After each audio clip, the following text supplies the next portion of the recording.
Ursula is sullen, but is as thoroughly entertained as I am at Thaddeus, keeping his word.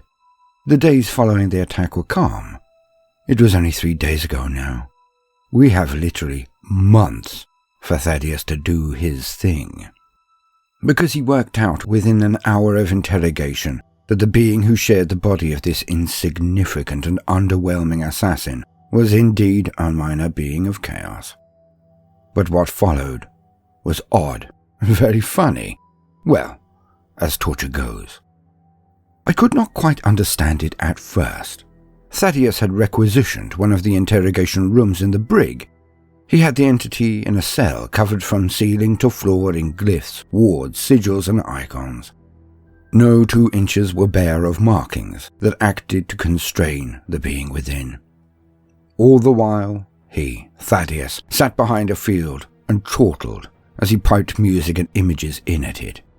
The being screamed and howled, but could not be heard from behind the field.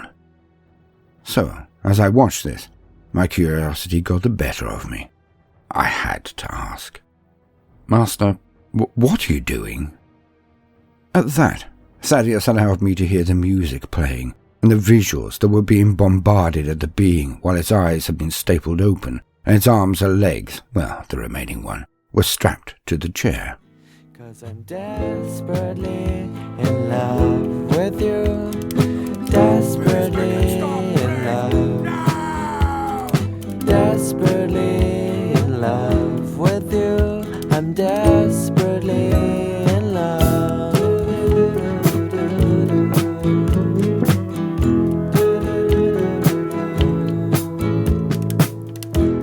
I keep on stalling. No, please make it stop, please!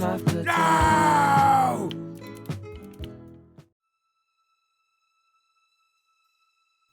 Well, I said he could assist me, or I would be unpleasant. So, as he didn't break quickly, I am being unpleasant to him. Also, I want to send a message. When I do send this thing back to the warp, I want it to take my compliments to its master. And so it went on until the demon begged for mercy. Then, and only then, did my master let it leave, carrying a song on its lips and resonating through its entire soul. A soul that would be returned to be one with its master, with this gift contained. I can only imagine how angry the greater entity would be. Yes, Thaddeus had a reputation to maintain, a reputation in the warp, one he so desperately deserved. He really did enjoy his war, with them, with chaos. We so rarely had the upper hand, so he played it to the full. I mentioned an attack. Well, that would take us back 2 days. I was, as usual, ruminating. My life has changed. My very being has altered. I not only look and feel different, I think differently too. So much has changed since that encounter with the traitor Astartes, the Noise Marines. Where do I even start? In many ways, I think my master was waiting for this moment, for these changes. He seems as giddy as a schoolgirl, as he would say, the anachronistic old fool. Not when we discuss my augmetics, that is for certain. He is never bouncy, does not show any excitement when we discuss them, despite it being the end of my present state, of being so very vulnerable. I live, but my body is shattered. Yet my mind, my soul, it has, as he puts it, blossomed. We have been travelling to a planet, one out of the way but important. He states I can be healed entirely there. It cannot come fast enough for me. I lost an eye, much of my face is crumpled. My arm has reduced mobility and utility. My neck still itches at night. I know there is no good reason for it, but when I wake up from a particularly lurid dream with my neck itching, it is as if the ghost of the Prince of Pleasure inhabits my very bedchamber. But, as I always did, I spoke to my master about it. Thaddeus always knows what to do, what to say. So wise is he. So, let me get this straight. You are having, enticing dreams, is that it? Yes, they are ribald. How old are you, boy? 22 in a month, as you well know, Master. And you don't think that has anything to do with it? In your prime, eh? It's been a long time since you, had some shore leave. That added to a near-death experience. Well, you'd have to be a eunuch or a minister to not have some form of itch to scratch. We'll dock soon. Perhaps you should, get some, shore leave. In this state, I look like... Oh, don't be such a baby. We're going to get you some cybernetics when we dock. Where we're going, they have the technology. They can rebuild you. Even that face of yours. You sure you don't want a nose enhancement? More regal, a large schnoz, imposing. When that's all done, well, then you can, get some shore leave. You think that is all this is? Despite me having a cursed blade through my neck? It has nothing to do with it, are you sure? Process of elimination, boy. Get some, shore leave, then see if you still think you're descending into a pervert of the worst order, eh? There is a preponderance amongst our kind, those of our calling, to blame everything and anything on the machinations of the dark powers. It's a road you do not want to go down, or you will be useless to me. So, eliminate the possible causes, logically, but always bear in mind that humans are humans. Our urges are a part of us as much as they are a backdoor to the corrupting powers. We made them, the dark gods, not the other way round. Nothing wrong with a good bit of, shore leave, if you keep it pleasant, and even have some lovely feelings to share. We're human. Denying every aspect of that is exactly what the deviant Eldar attempt. Yuck! You wouldn't want to be like one of those degenerates, would you? No, of course not. But, boy, use precautions. Your seed is now a ticking time bomb. Be responsible. Don't go repopulating the universe on your shore leave, eh? I very much doubt I'll get the opportunity. I've seen those with bionics before. Not exactly attractive. Heh. As I said, we have the technology. We can and will rebuild you. You'll be back to giving Ursula sleepless nights again in no time. That was a month ago, and it has been a long and grueling month. Painful too, if I'm honest. But he was right.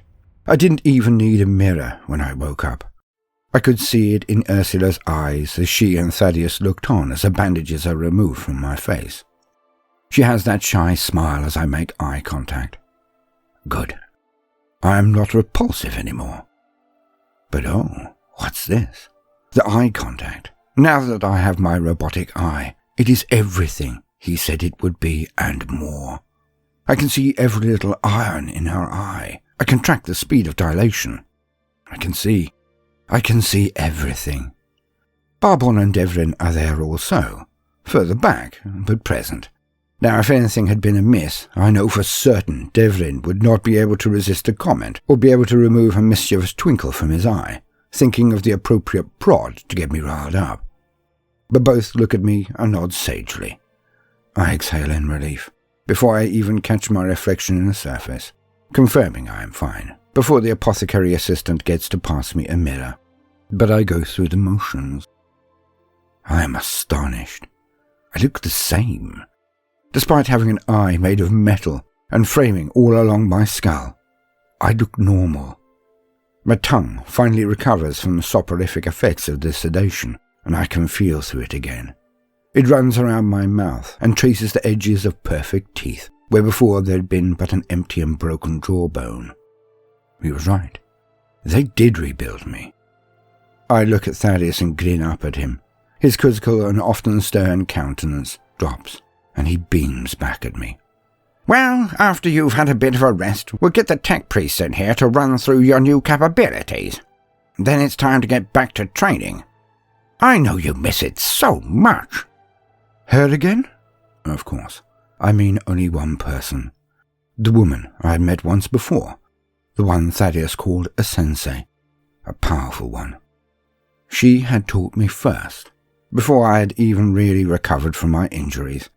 Thaddeus had taken me to her and dropped me off in her apartments. We spoke of many things. She explained many things, kept me safe in those early days when my blossoming mind was still vulnerable. She explained that her power meant that none of the denizens of the warp could find me, but only when she was close. So for months we spent every day together, every second, until I always passed out before her, exhausted beyond anything I had ever known. At the start, I wished that we had fixed my body first.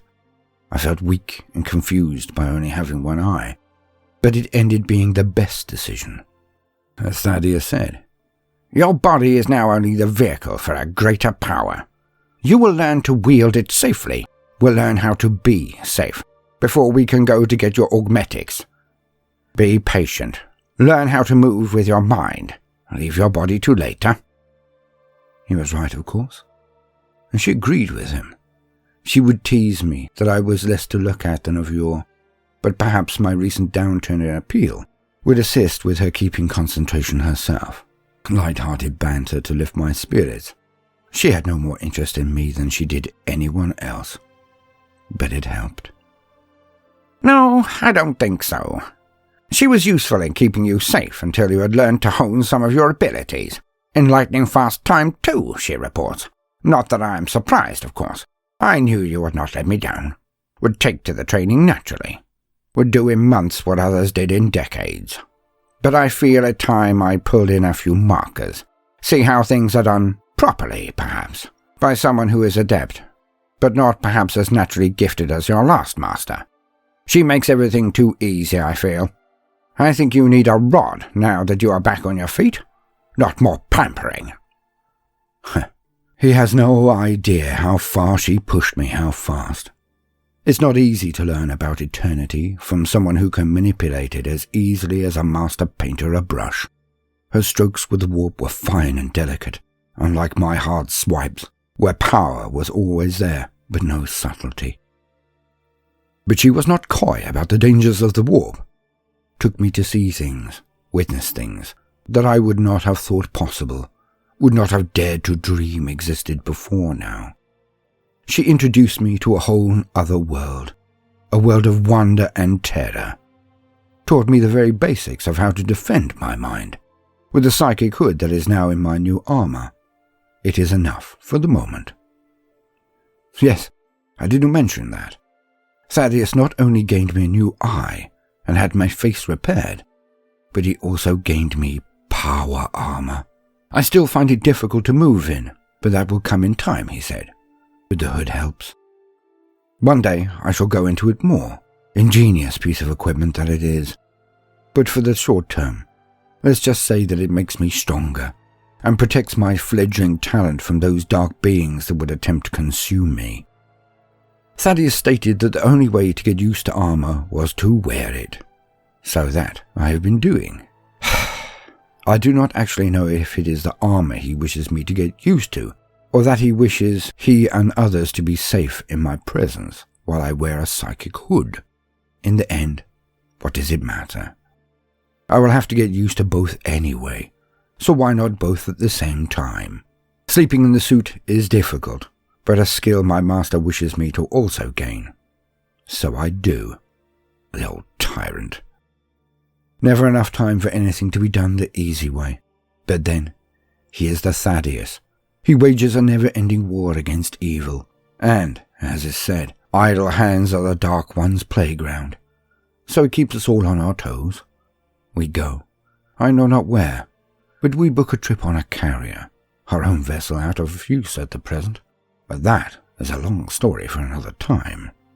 It is when we get to the ship that I realize how far we are to go. To Ultramar itself. The 500 worlds. Some say they are a paradise within the hell that is the Imperium Greater. A thing I had always wanted to see, Ultramar. And we are going there. Well, Tiggy owes me a favour or two, and the men we are going to see will be there. I have no doubt that they will be able to discern your abilities even better than she could. I know this to be a lie. A white lie. but a lie nonetheless. Why? I overheard them when they thought I was busy one day. Concentrating as I was on the task I had, she left as someone requested an audience.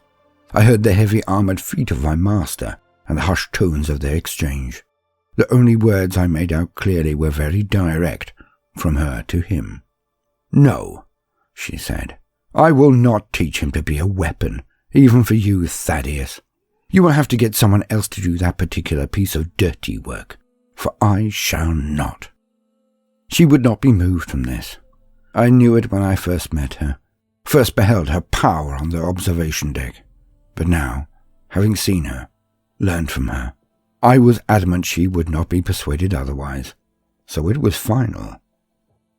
And thus did Thaddeus have to try to find another teacher for a psyker who had not been through the usual training, not being the usual age, not being the usual power levels, if all reports are true. So it would be a very special individual we would need to be meeting. I was excited. I won't lie. I had been introduced to a new world, a new existence, a new way of thinking and experiencing, but I did not know how to use it. I knew that seeking power for its own sake was a pathway to peril and damnation, but if the right teacher could be found, perhaps I could learn to utilize my new gifts for the entire human race, could learn to confront demons and denizens on their own footing, be a warrior of light for the Imperium. This I wanted. To not only be a wise man, as Thaddeus had been training me to be, but also to be a powerful man. Not so I could lord it, but so I could use it. So I could strike down the evils that had taken so many of our entourage over the time. So I could save lives. So we went. It was a night that we were invited to dine with the captain that had happened. I was, as usual, being sat by Ursula, who definitely looked at me like she wanted some shore leave, but obeyed Thaddeus. I know he had spoken to her about this. Strangely, he was not enamoured of matters of heart distracting his support. Thus we were warned not to get distracted and to keep our urges to without the circle, not within. But we were growing in our friendship, now that we had so much more in common. It was natural. But then it happened. I knew something had changed immediately. My master, Thaddeus, had gone to get prepared for the dinner and had one of the only rooms with a shower in it. Yes, he was so respected on this ship that they made water available for him to simply run over his body for pleasure. Well, hygiene as well.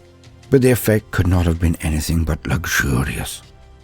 It was while he was in there that I felt, which is the only word I can use, I felt his tension increase. I sat bolt upright and looked Ursula dead in the eye.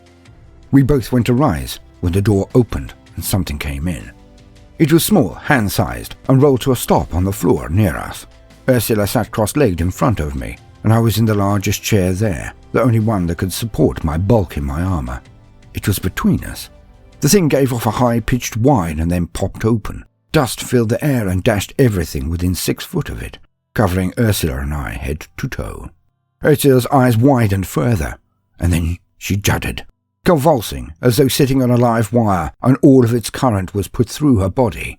But there was no charge. I felt the same.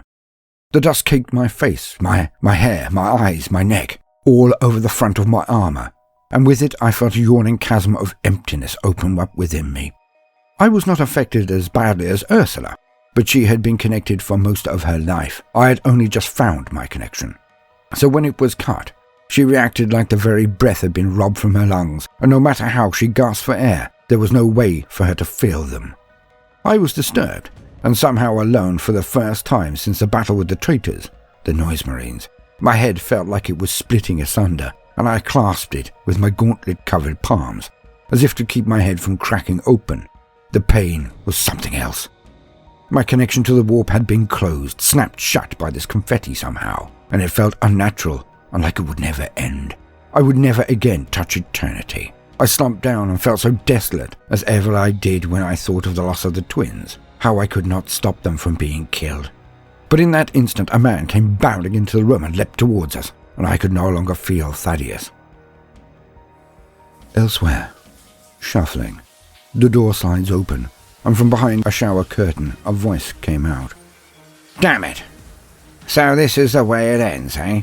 Caught with my trousers down, unarmed, naked and afraid. Do I at least get my final words? The person who had entered the room, who stood behind the curtain, the shower curtain, answered. Oh yes, I will record them all for posterity. The last words of the Thaddeus. How does it feel, old man, to be the last? To know that a lesser being will take your life? Lesser being, eh? But hardly a mere man, eh? Even over this water I can smell the stink of heresy. So sharing a body, are we? What is it to you? Say your last words, Thaddeus. Well, seeing as this is my last blast, why not a riddle? I do so love riddles. There is no riddle devised by mortal man that I do not know. Proceed. I will defeat you in this before ending your existence. Have you ever heard the riddle of the bolt pistol? I thought not. It goes like this.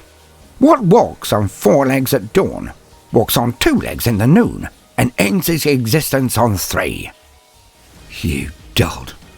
This is the riddle of the Sphinx, one of the easiest and oldest riddles there are. Well, what's your answer? It is man.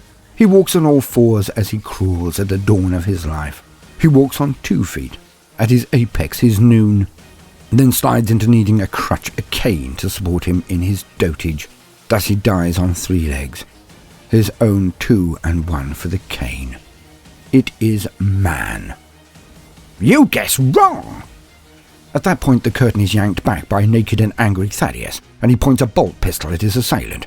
He shoots 1 round from the bolt pistol into the kneecap of the humanoid being in front of him, as it penetrates and explodes outward in an instant, covering the wall's floor and the curtain that has now been pulled back by Thaddeus, with blood, gristle and bone. The being falls forward onto his 2 hands and 1 remaining knee, the other blasted apart. The shower curtain is ripped back again. Look! The answer! It's you! 3 legs, eh? The being looks down at his hands and 1 knee, then looks up at Thaddeus, and would spit at him, if not for the desperately clenched jaw that keeps it from screaming. Now, don't be a sore loser. Who else is there, eh? You can't expect me to believe an idiot like you came all on your own. Thaddeus lashed out with a roll of hearty kicks into the stump and the stomach of the assassin, winding it before he kicked it onto its back and brandishing the knife he had also taken to the shower with him.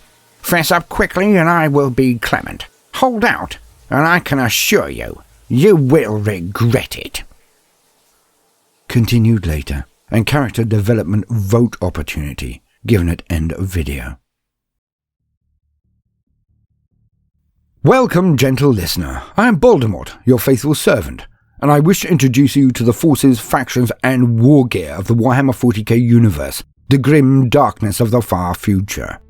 And today, we come across one of the most rare items of warfare in the entire setting, the Psyk Out Grenade. Well, we've seen what it does, sort of.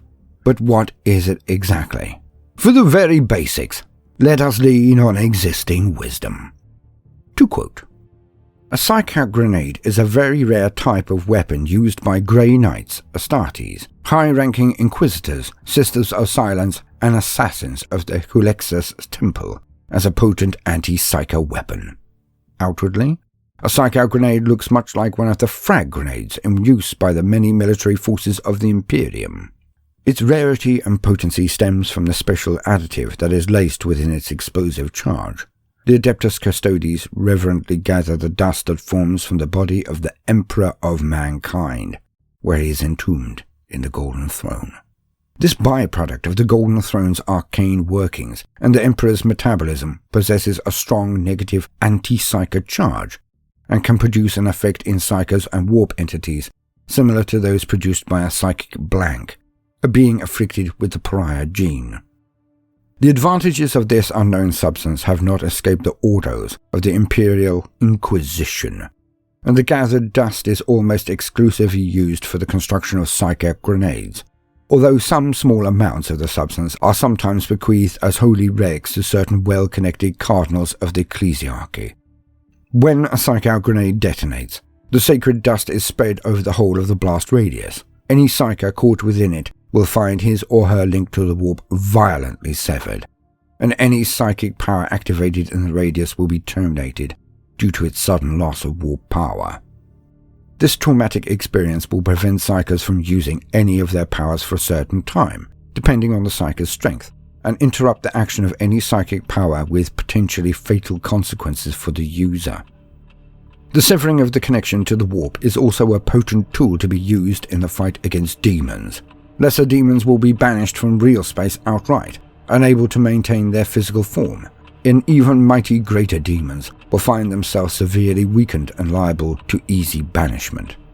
Most Psyk Out Grenades are used offensively, thrown at the intended target by a Grey Knight, Inquisitor or Assassin to soften it up before moving in for the kill, but they can also be used defensively to protect the user from hostile powers. End quote. So, you can see it is so rare as it comes from the one source in the entire setting, unless others know more than I. If you do, then please do hit the comments section. But as far as I know, every Psyk Out Grenade contains part of the Emperor, the master of mankind himself. Their crafting taking years, and the use is so rare as to be practically non-existent. Only few people in the Imperium are even considered for the possession of one of these truly amazing weapons.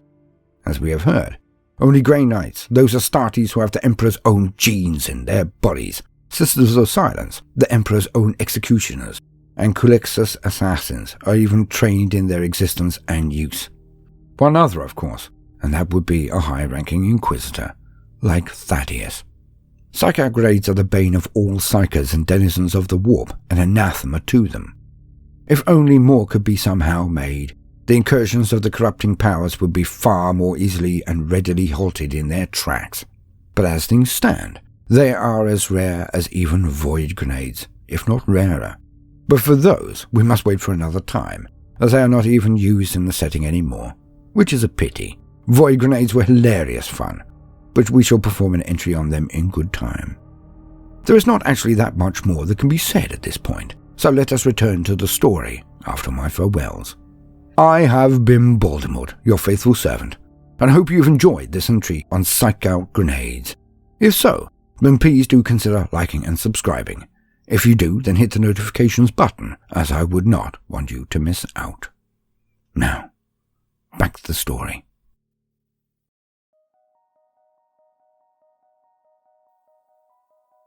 As I stand, he comes at me. But he is probably expecting me to be more groggy than I am, or perhaps he thought I would be utterly incapacitated as Ursula is.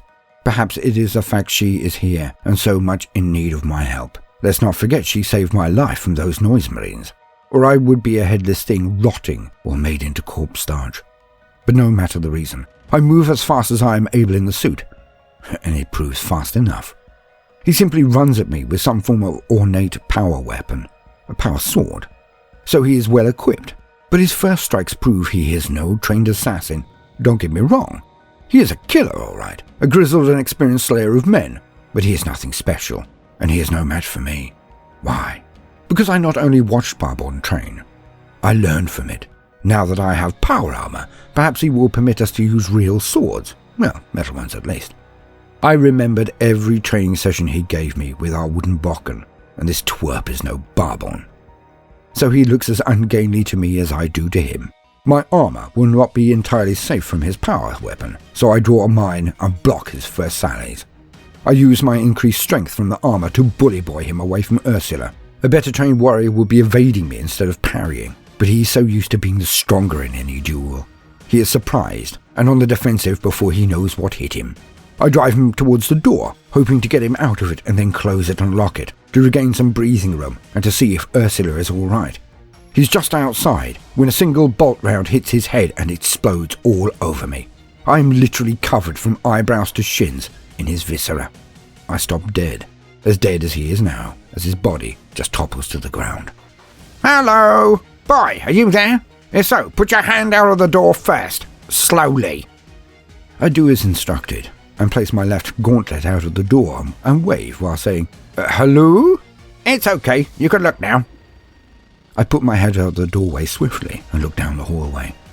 And there he is, my master, Thaddeus, bolt pistol in hand, in a bathing robe, and with his left hand curled into the hair of someone he is literally dragging down the corridor. The hands are over his, trying to tug free, but the leg is off above the knee, and a huge swathe of blood is left in their wake. The wretch he has is tugging weakly and pathetically at his hand. But he also has a rune cut into his chest, bloodily. A rune of binding, I think. Swiftly done, but a powerful one from the look of it. Made a new friend? Everywhere I go, you know me. I love to chit-chat. Ursula! I dive back into the room and come to stop over the prone form of Ursula. She's shaken and has a fever. She seems to be muttering, but is clearly out cold. Thaddeus throws his captive into the corner and whips up the cylinder that fried Ursula is now still cutting me off from the warp.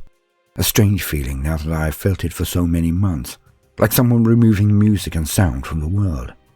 Don't fret. She'll be right as rain in a few days. Days? Well, perhaps earlier. What is it? A very specific, very rare, and very difficult to acquire weapon, designed especially for people like you and Ursula. But what does it mean? I don't know about your one, I say, signalling to the still bleeding man so unceremoniously dumped in the corner. But ours was not what you would expect. Adequate for a standard target, I guess. Oh, there are lots of things going on here, none of which I am certain of just yet. But first, now that I know you and Ursula are okay, I must prove that I am a man of my word. With that, he rounded on the thing in the corner, the one he imprisoned and then tortured, and really enjoyed every last second of it. I feel you must be puppied out. Let's try widow mousies. Lovely, aren't they?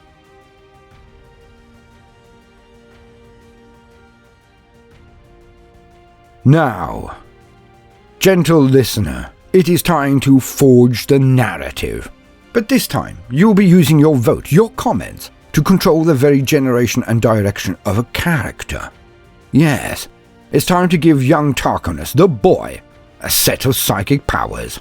Now, he may gain many abilities as his power grows, if the future votes are kind to him. But we need to know what set of starting powers he will gain. What will be easiest and first for him to learn. And this will dictate some of the other attributes and the type of road Thaddeus and Tarquinus, Ursula, Barbon and Gavrin take from here. So think carefully before voting. Now, for simplicity only, I have included 3 options as usual. Telekinesis. Tarquinus will have the power to move things with his mind alone, force people back, pick them up, force fields, that sort of thing. Unfortunately, Ursula has this power already, but he will outclass her by magnitudes. So, to vote for telekinesis, put in the comments capital TK, that's Tango Kilo, TK for telekinesis. Option 2, telepathy, the ability to read minds, scan them, potentially dominate them or flay them, rewrite memories and transcend into the warp and communicate through it to distant stars, perhaps. Mind talk. So, to vote for telepathy, put in the comments TP, that's Tango Papa, for telepathy. And the last option, elemental. Young Tarquinus has the ability to control one of the primordial elements, being air, earth, water or fire, but that would be able to be translatable to things that are connected to the element also.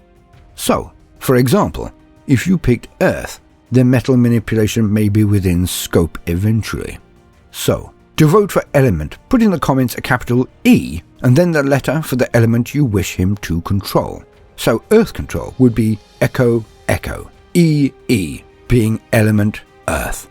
Vote now, but do try to make your vote and then comment after a line, or preferably on a subsequent comment. It helps with counting. Many thanks. Now, no matter what you do today, do try to make time for fun.